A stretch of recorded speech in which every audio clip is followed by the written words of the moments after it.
नाजरीन, इस वाकये का आगाज यूं होता है। 600 बरस पहले रबे अकबर कबीर साहब ने काशी में बुनकर की सूरत में अपना इलाही जलवा दिखाया। उनके करामात, उनकी रहमत और उनके नूर ने न जाने कितने गुमराह इंसानों को राह हक की तरफ मोड़ दिया। लेकिन हर दौर में हक की राह में रुकावटें पैदा करने वाले मौजूद होते हैं। इस दौर में ये जिम्मेदारी शेख तकी ने ले ली। शेख तकी, जो एक ज़ईद आलिम माने जाते थे, कबीर साहब की शोहरत और हकानियत से जल उठे। उनकी दिल में हसद और गुरूर घर कर चुका था। शेख तकी ने आवाम को बहकाने के लिए मशहूर किया, कबीर एक करामाती है, वो फकत अपनी चालाकियों से बादशाह सिकंदर लोधी तक को धोखा दे चुका है। इस अफवाह ने कई मासूमों को गुमराही की तरफ मोड़ दिया। मगर शेख तकी सिर्फ यही नहीं चाहता था, उसने एक चाल चली। उसने ऐलान किया, अगर कबीर सच में अल्लाह हैं तो मेरी मरहूम बेटी को कब्र से जिंदा करके दिखाएं। उसकी इस बात से पूरा शहर हिल गया। काशी की गलियों में ये खबर आग की तरह फैल गई। ऐलान हुआ कि एक तयशुदा रोज इस अजूबे को देखने के लिए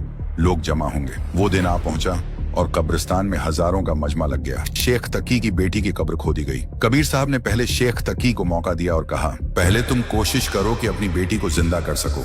मजमे में से कई आवाजें आईं। अगर शेख तकी में कोई ताकत होती तो वो अपनी बेटी को मरने ही ना देता। लेकिन शेख तकी की आंखों पर गुरूर की पट्टी बंधी थी। उसने कुछ दुआएं पढ़ी, मगर नतीजा वही रहा, खामोशी।